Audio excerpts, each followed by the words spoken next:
Hi guys, welcome back to another episode of Hustle Unfiltered. In this episode, we talk a little bit in the beginning about some of the hobbies we're trying to incorporate into our lives to have a little bit more of a work-life balance, whatever that means. And then also we dive deep into why you're falling off track with your New Year's goals and what you need to be doing essentially with your goals in your life to keep progressing. A little bit of a hard-hitting one today, a little bit more brutal honesty in there as well. We hope you guys enjoy the episode. As always, if you do enjoy the episode, make sure you like, you share, you do all the things to help us grow this podcast. We're on 5,000 streams, so thank you so much for the support. And if you guys are interested in coaching, head down to the show notes or grab yourself the No BS meal prep system, which is still available to download for free. Enjoy the episode, guys. Well, round 2 of our surf lesson today. They wouldn't know. Well, okay, so last week, for anyone who doesn't know, Which is everyone, because no one knows. We were supposed to have a surf lesson, but it got cancelled because the waves were too big. Too big for us beginners. Because we're trying to find new hobbies and new things to do with our lives that don't include just work and training. Correct. Mm-hmm. So it got cancelled, so we're going again today. Yeah. 2 days after there's been multiple shark sightings. Yeah, look, I don't have high hopes for this being pulled through because I'm just like, this could probably get cancelled within 10 minutes of the actual booking itself because that's what happened last week. So yeah, we were literally parking and pulling up to it. Yeah, and then we'll get a call. The waves are a bit too big, eh? I was like, oh, fucking course it is. Oh, fucking course. I've been waiting for this surf lesson for the last 2 weeks and you're telling me the waves are too big. It's also taken 3 months of contemplation to actually book. Correct. And now I'm like, I'm ready to commit to this, and the weather outside of my control is telling me, no, you can't. But last week was a massive hit to the soul. I was very disappointed that it did get cancelled because I was looking forward to it, and last week was actually a really mentally rough week, so I was like, I needed that, and it didn't happen. But it's okay. This week I feel a lot better mentally, and I'm just like, you know what, if I get to do it today, that's fine. If I don't, we reschedule again. That makes one of us. Yeah, I think we switch to Rooney. We alternate moods, so it's like when Kayla's down, I'm up, and when I'm up, Kayla's down. Yeah. Well, I hope for your sake you don't go through what I went through last week and we get to do this surf lesson. I think it's just fun. Like, I want to be in a position where I have to focus on something.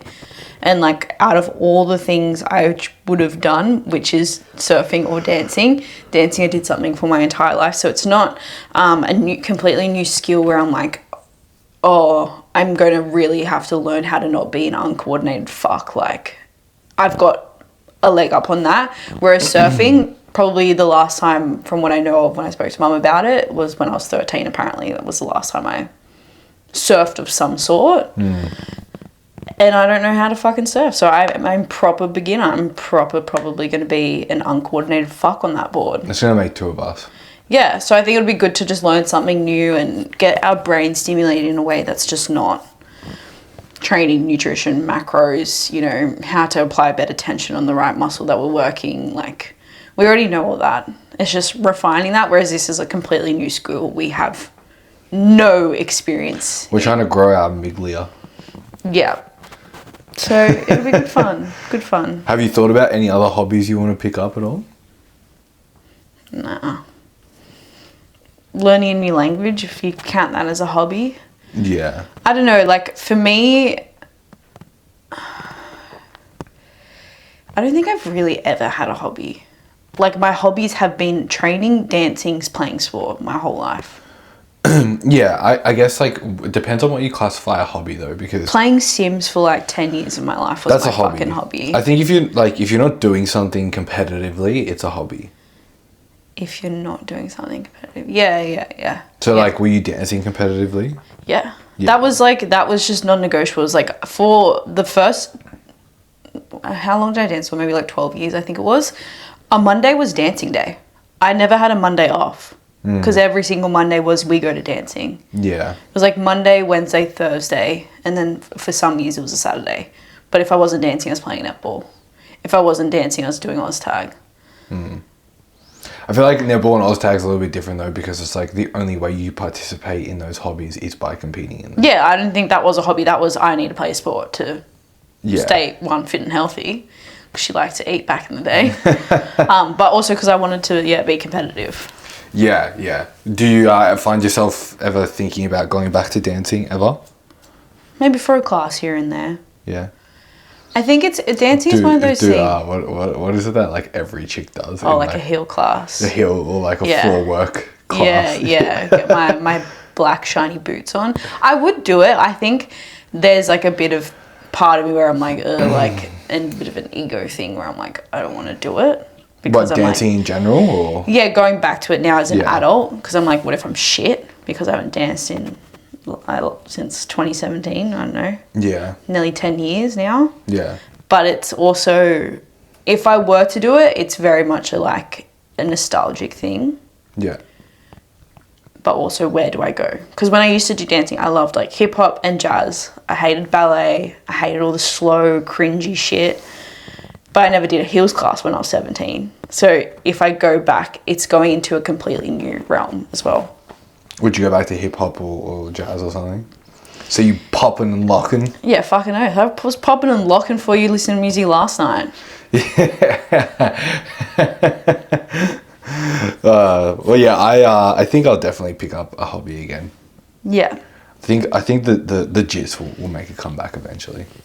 Will it now? Yeah. Interesting. Yeah. That's an interesting one. Why? Because I didn't think so, because you got injured. Yeah, but I think the only reason I got injured was because you weren't warming up properly. Go listen to the last week's episode. Yeah. No, I think it had a lot to do with the fact that when you wear the uniform, because there's when you wear the gi and the uniform, it's so big and it's so there's a lot of grabbing and ripping. So it's people can grab your pants, people can grab your collar, your wrist through the shirt. So it's I think because there's a lot more friction in that, the room for getting caught in things and getting injured is higher. Because that's how I got injured. Yeah. I got caught. Whereas when you wear just the rashi and the shorts, you're so sweaty, you're so slippery, that the chances of getting caught in something is a little bit less. Yeah. So I think if I do go back, I'll only go and do the no gi. Just fucking wrestle with some big sweaty men. Yeah. I don't know, I think just, I was we were having the joke around conversation about the other day about having kids. Number one, I want to be able to know how to defend people and myself. And I know people will say, oh, jiu-jitsu is not really practical. It's I'm sorry, if I know how to choke someone out, I know how to choke someone out. And then secondly, it's I just think for me personally, mentally, I feel the most myself when I'm doing some sort of martial arts training. Yeah. Some sort of fighting. Because that's just my history as well. Yeah. I did that for 5-6 years. And that was a big part of my life. Yeah. I thought about boxing as well, but I'm just I don't know, it doesn't really entice me as much as. Yeah. I'd say boxing is definitely up there. I'd say my top 3 things would be surfing, dancing, and boxing. But I don't want to get rid of my nails to box. Because that was I can't have these nails if I want to fight. Yeah. And that, I think as well, to me, that's a proper exercise. Surfing obviously is going to fucking kill us. It's going to be hard. But in my head, I think because there is so much more to it for me, because I've never done it before, I'm learning a skill, I'm not exercising. Yeah, yeah. Whereas with boxing, I can absolutely blow more. I'm not a professional boxer by any means, but I'm not going to be fighting, so I can just fuck around. Yeah. And still get my heart rate up. I could just do this if I really wanted to, and I'm I'm sweaty. And that's what I like about jits as well, because you can pretty much emulate fighting without getting hit, essentially. Yeah. Without the risk of getting punched really hard. Yeah. You know? Also, when I think of my build and my structure, I'm just so much more suited for that versus boxing. Yeah, yeah. Low center of mass. Because you're a little nugget. Yeah, stocky. Yeah, little nugget. Yeah. Whereas boxers are a cheese stick. Yeah. You're a nugget. When I think about boxer, I just think of long arms and lanky. See, that's why I probably would be good boxing, because I have the lankiest and longest arms. Yeah. But my legs not so much. It's alright, you got the big reach, bro.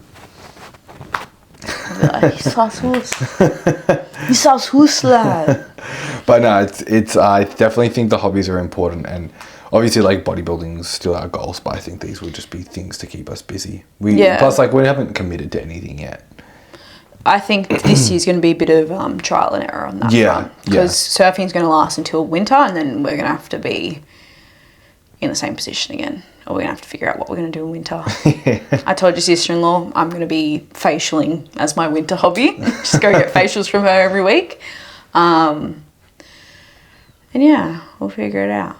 Well, let's get into today's topic. I wanted to talk about essentially just like why you're, like, obviously being January, coming to the end of it, going into February. I think that, like, you know, that surge of like, I want to get fit in 2026, I want to change my physique, I want to really lock in this year, I think that's really starting to die off. So I want to talk about why that's the case. I want to talk about what you can do to stay on track, and I want to talk about, like, essentially what you're doing wrong that's causing you to always be falling off at the start of the year when that surge kicks down a little bit. Have you seen it with any clients as well? Honestly, not so much. Like, I was thinking about this before. I'm like, I think a lot of the girls were like saying that and experiencing that and having that in December. Because I had a lot of girls start in December as well. Yeah, so did I. I had a lot of people sort of kicking things off earlier, and a lot of the guys I've only had a few essentially say that to me and then not follow through. But I think it's more so just from what I'm seeing online as well. Yeah, fucking January 2026 lock in, like, restart in January, whole new era. We're gonna become unrecognizable this year. Is just like, it happens every year, and the people that continuously say it every year are the ones saying it every year because they've done nothing about it the year prior. Like, I think when you make that such a big fucking deal and you talk and you hype it up, it's like, it's just talk. It's like all bark, no bite. It's like you're saying all this stuff, you're going to start really strong, and it's like, where's the action? Yeah. Where's the action for longer than a week? Not only that, I think it's just like you set the expectations so high, you are almost setting yourself up to fail.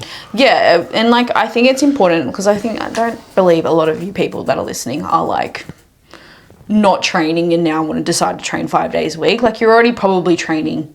You're probably already doing something, like, you're doing a lot of the things right, but you're not quite there yet. Yeah. And I think it's just having these unrealistic expectations that you're going to get to where you want to be by the end of January. It's like, no, that's probably going to take you the next 12 to 24 months. Like, if we're going to be really fucking real.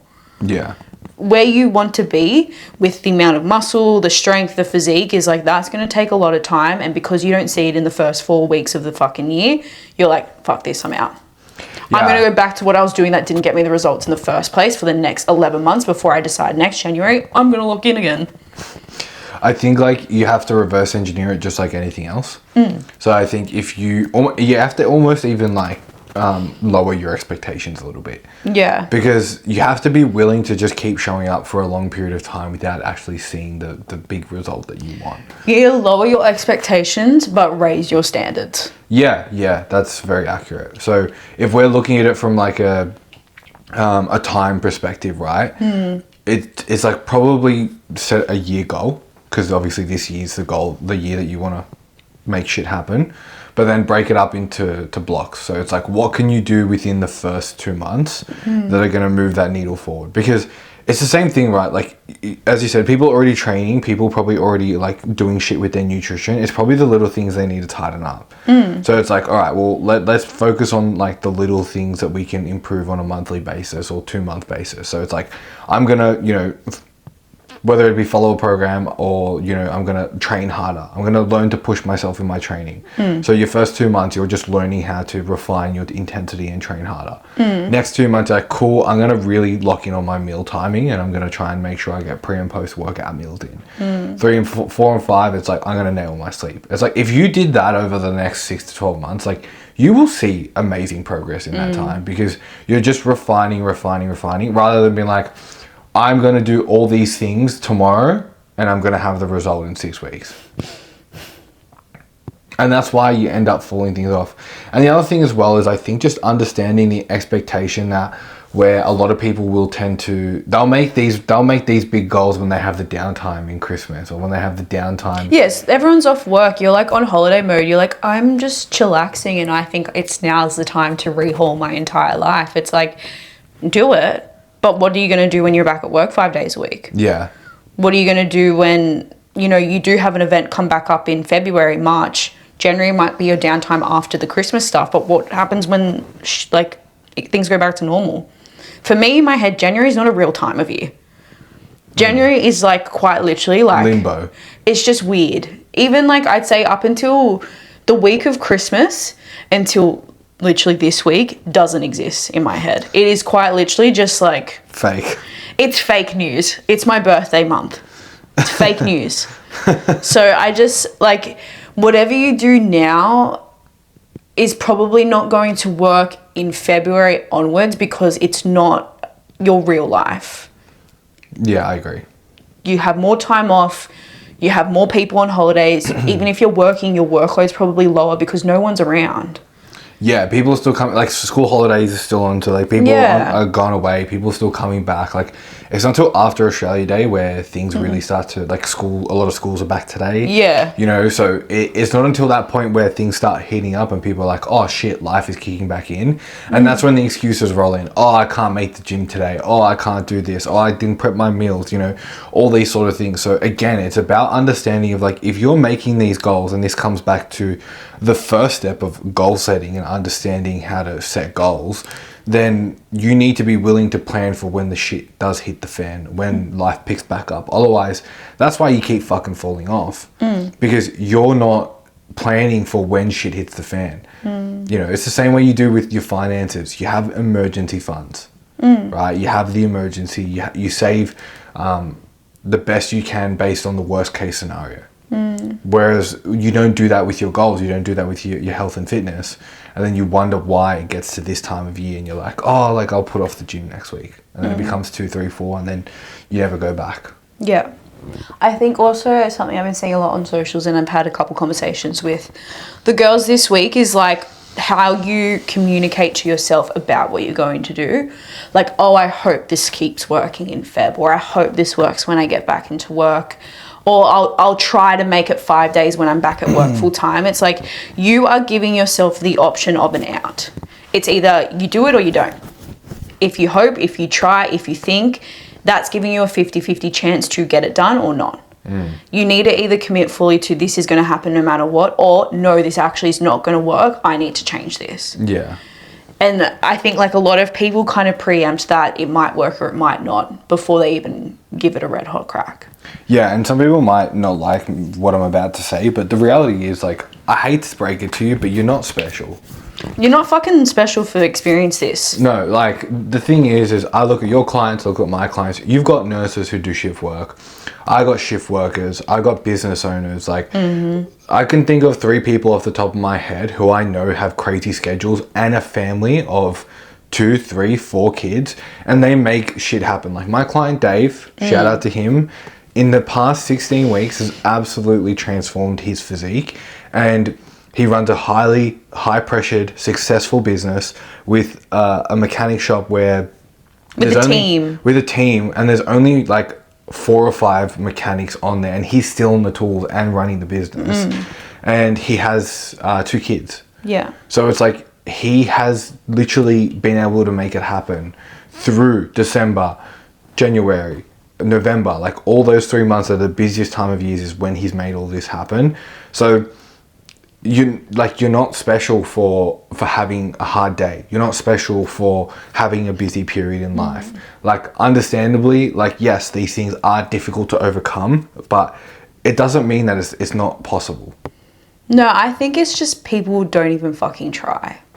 They'll just go, oh, but okay, obviously it's hard for us to really empathize with the whole having a family. We can't speak from experience of having kids. We're very blessed and we're privileged, you can say, because it's just us two. Yeah. We run our own businesses, we run our own schedules, so we definitely have an advantage on that front. Yeah, but at the same... But also what I'm going to say is, and I've seen this from other people that have children that are killing it, is they don't let their kids be an excuse, or they don't let certain things become an excuse, because once they become an excuse, that gives you an out. If you're like, oh, well, the kid's this, it's like that becomes an out. Where it's like, how can I make this work alongside this? At the same time, though, like, yes, we run our own schedules and stuff like that, but no one tells us to wake up at 5 o'clock in the morning. Yeah. You know, like, we wake up at 5 o'clock in the morning, go to the gym, start our day by 8. Like, we treat our job like a day job. Yeah. You know, we start work at 8:30, 9 o'clock. We finish work at 6, 7 o'clock, sometimes 8 o'clock. Yeah. Like, we still run our lives like it's a normal job. And then and someone else who even does similar, who is Omar, like, who trains at Padstow. So it's like, he's got a baby, he's got a business, and he has a full-time job. So he has like essentially 3 jobs, 4 if you count being married, you know. So 4 major responsibilities. Yes, and he is a bodybuilder. He doesn't let the excuses of having a family, running a business, and having a pretty high-pressured job. Like, he's a broker. Like, there's a lot involved in that. So it's like, you know, there's a lot of things happening there, and he just makes it happen. He's in the gym at, you know, 5 o'clock in the morning. So yeah, it might be difficult, but it's like, you know what's also difficult? Like, being overweight, not being healthy, not looking the way you want to look, or, you know, not wearing the clothes that you want to wear, or trying to find clothes that don't have your size. Not only that, it's just like, what, you really want to sit here complaining for yet another week, another month, another fucking year, that you don't have this so-called result that you're expecting, yet you have done absolutely nothing about it. Like, I think that's what I don't fully understand. It's like, you are complaining week after week to your partner, to your friends, to your family, to your boss, whoever, that you feel like shit, you look like shit, you feel like nothing's working, but you have literally done nothing about it. Yeah. You might think you're doing something because you are still going to the gym. You are still putting, say, 40 to 50% effort in, but it's still no different. And you were expecting something different out of it. Yeah. And not only that, like, they won't tell you, but I can guarantee you right now, the people you're complaining to are fucking over it. Yeah. Like, they probably love you so much that they don't want to say that to you because it'll probably crush your soul, but I can guarantee you right now, they're fucking overhearing it. And they want to be the ones to be like, look, you either do something about it or you shut the fuck up. Yeah, no, I 100% agree with that. I think you're shooting yourself in the foot. You're looking for excuses to feel the way that you do. And I think it's a matter of, like, the only person who's responsible for being able to make that change is you. You know? And it's the same thing, like, the reason you get coaches is to be held to that standard and to be reminded, it's like, look, we're not doing the work here. This is what needs to happen. And that's why we're not getting results at the moment. And that's why it's so important, because the thing is if we fuck up, if we don't hit our goals, we don't hit our standards, Jason pulls it up and says, this is not, like, working. This is not happening. Something here needs to change. So it's just like, you need that same person, because as you said, the people around you love you, so they're going to give you the empathy. They're going to give you the not even empathy, because we're empathetic to, obviously, the situation. They're going to validate how you feel because they're there they want to support you and love you, and they might think that is what you need to hear in that moment, but deep down, they're fucking over it. Yeah, and I don't necessarily agree that's what you need to hear. I think most people need to be told that there's more to do. Because imagine there's someone in your corner sitting there saying, oh, like, you can do more. Like, you have a lot of potential here. You can be better. You can do exactly what you want, but this is what's required to get there. I believe you can do that, but we have to work for it. It's funny, like, obviously we were talking about that post that we saw where it's like, we struggle to understand how to not be consistent because we're really good at being consistent. We're really good at just, like, following a plan and stuff like that. And sometimes it is hard because to understand, like, what do you mean you can't just, like, follow the plan? What do you mean you gave yourself the out at the gym today? It just gets done. Yeah, because I think we do thrive in those environments. Look, not only that, like, I think it gets to a point where we have been out of that position for so long. Yeah, it is fucking hard. Because I'm sure when I was 16 and started going to the gym, I was probably in the same boat. 100%, yeah. But it's like 10 years later, I can't relate to that. I don't get it. And I think it just becomes a point where you either need to accept, like, this just needs to be part of life, or things need to change. It's like brushing your fucking teeth. No one likes brushing their teeth. Yeah. But are you going to stop brushing your teeth? Yeah, yeah. Because you can't be fucked. Well, it comes down to this. It's like, do you want to be in a position for the rest of your life where you're constantly trying to lose the same 10 kilos, lose the same, like, you know what I mean? Or do you want to like progress that? Do you want to lose 10 kilos, then build 5 kilos of muscle, then lose another 5-6 kilos with 5 kilos extra muscle? Like, there's going to be levels and tiers that you're going to be able to climb if you just make it a part of your lifestyle. When people just get a result and leave, it's like, there's a reason they don't maintain it or continue to progress, because they just resort back to the same old habits they had before. So to bring this like sort of all back together to like where with the tangents that we've gone on, the thing that you need to understand is that, number one, you need to set a realistic goal. Number two, you need a plan for it that's based on the life that you have. Number three, you have to understand that you're not special for having like responsibilities. And number four, it's like, if you continue to do what you've been doing up until now, you're going to get the same result. If you want a different result, you have to do things differently. And that's just as simple as it is, which means that you might be uncomfortable for a long period of time. You might be overwhelmed for a long period of time. You might be putting a lot of effort in and not seeing that instant dividend and return on it. But at the same time, what you're doing now is already not working. Yeah, what do you have to fucking lose? Yeah. So it's just a matter of like, are you willing to raise your standard, lower the expectation, like you said, and in a year's time be in a better position? Because you 100% will be. Because even if you don't achieve that, you know, picture in your head, one, you'll operate at a better standard. Number two, you will definitely look better than what you started anyway. And number three, you'll be able to handle more load, more stress overall in life. Your ability to work, your ability to handle the family or the relationship or the external stresses are going to be better. Well, it's just like you've got more reps under your belt. Like if you lower your expectation but raise your standards, clearly that means you're expecting yourself to operate at a higher level, more efficiency, to handle more stress. It's like by that 12-month mark, you're going to be able to do that. Yeah. And that means if you need to raise them again, even like if your picture perfect like goal in mind is like, say for example, I'm going to use myself for example, like for me to get to the point where I looked that way on stage, what the standard I was operating at in 2022 would not have got me to where I was on stage. But it's because I raised my standard. Cool, that was great. I need to raise that a little bit further, a little bit more, and then that's what got me to that point. But I never would have got there if I kept operating how I did in 2022. Yeah. And this is the thing, right? Like, even though we struggle to understand like how to not be consistent, we also deal with the same things of like, I thought I was going to be further along. You know, I thought I'd be bigger by now. You know, I thought I'd be leaner and bigger by now. But it's like, I'm not. But I'm still just doing it anyway. It'll get there. Yeah, and I'm still better off it. Like, you know what I mean? So it's like we still deal with those same sort of internal pressures of where we want to be. You know, both in physique and business and stuff like that. But it's like we still just show up anyway because we're still better off. Well, this is the thing, right? Like no matter what goal you're working towards, no matter how big or small area of life, whatever it is, you're going to run into the same problems.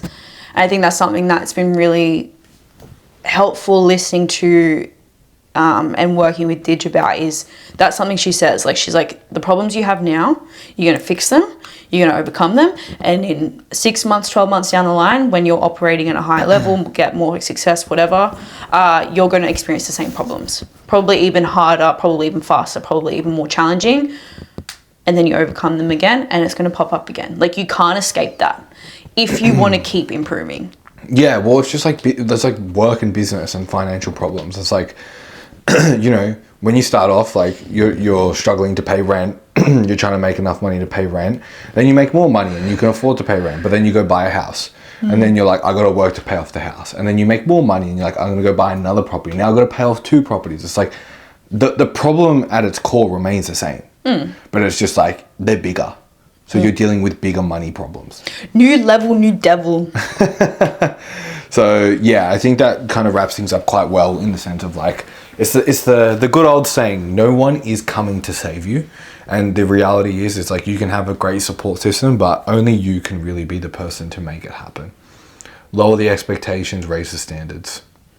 Alright guys, if you enjoyed the episode and you found it useful, a bit more of a hard-hitting episode today, as always, make sure you like the podcast, you share it with your friends, you know, do all the things to help us grow this audience.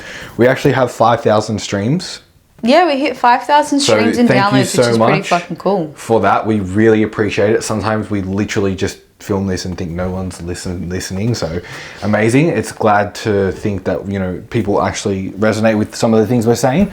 But you know, if you guys are interested in coaching, head down to the show notes. Application forms are there. No BS meal prep system is down there as well if you want to grab that.